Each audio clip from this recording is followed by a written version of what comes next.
Hi, this is the Texas Nail Educator. So, you went to school, you passed your test, you got your license. Now, where do you work? Where should you work? You have a couple of options.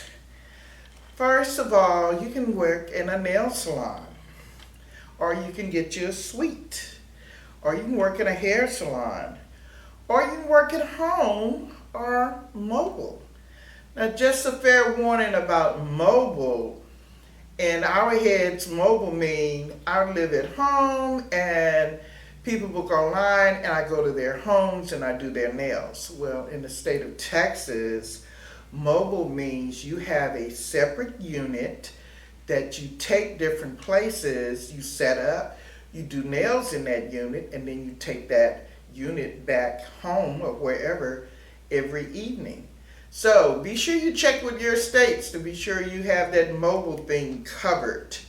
Our governing state is Texas Department of Licensing and Regulations. All right, so let's start from the beginning. If you work in a nail salon or say even a hair salon, you have a couple of different options. If you work in a nail salon or hair salon, you can work by commission or you can work by booth rent.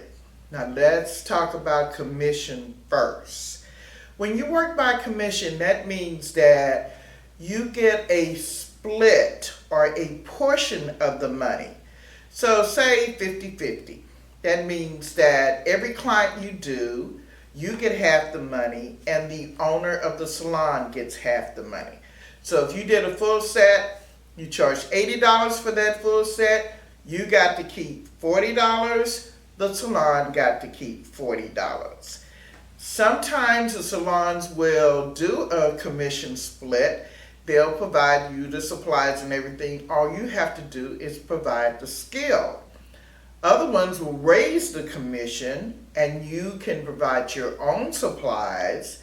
And maybe say if you did a 60-40 split, you get 60% of the money, they get 40% of the money, but now you have to buy your own supplies. So just remember that with commission. Now here's a little tidbit that most people don't know. When you work in a salon and you work on commission, you are an employee. And that salon are supposed to pay your taxes. You're their employee. They can tell you what time to come to work. They can tell you what time you have to stop. They can tell you what you have to charge. They can tell you how many services you do per day. You are their employee. What usually happens is salons want you to come in and work on a commission basis, but they want to do a 1099 or they want to do a contract, where they're going to take a portion of your money, but they're not going to make you an employee. And you might want to check that out. I think that's illegal. However, let's move on with that. Okay, so commission, when you work on a commission basis, that's what that means. You are an employee. You're not in business for yourself. Now, let's talk about booth rent. Booth rent in a nail salon or a hair salon or even a suite. Say you went and you got a suite. You are in business for yourself when you do booth rent or in a suite. What you're saying is that I'm going to pay you X number of dollars per week, per month, per year, however you work this out for this space. I am a sole proprietor, or I am in business for myself using a space in your business. Now, when you are a booth renter, you are the sole proprietor. You are in business for yourself. Nobody can tell you what time to come to work. They can't tell you how much to charge. They can't tell you anything because you are essentially just paying for this space.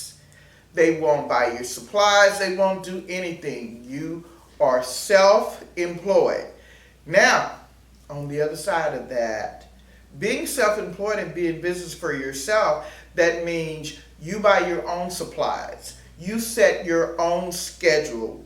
You set what time you come to work, what time you leave, how much you charge, what services that you're going to offer. You're going to pay your own taxes. That tax refund you get at the end of the year, you have to pay into that now. You've got to provide your own health insurance, your own life insurance. And if you're thinking about retirement, you need to set up your own 401k plan because you are in business for yourself. Sometimes you have utilities to take care of. You got to pay the light bill. You got to pay the internet bill. You buy your own supplies. You are in business for yourself, and you're responsible for all of the things that it takes to run your business. Okay, so we covered nail salon, suite, hair salon, and I kind of touched on mobile. Now let's talk about working from home. TDLR in the state of Texas, that's our government board, Texas Department of License and Regulations. They have a couple of stipulations about working in your house or your apartment. It still has to be set up as a salon. So you need to go to TDLR's website and figure out everything that you need to know for that. But even before you do that, if you're living in a home in a subdivision, please find out if you have a homeowners association, an HOA.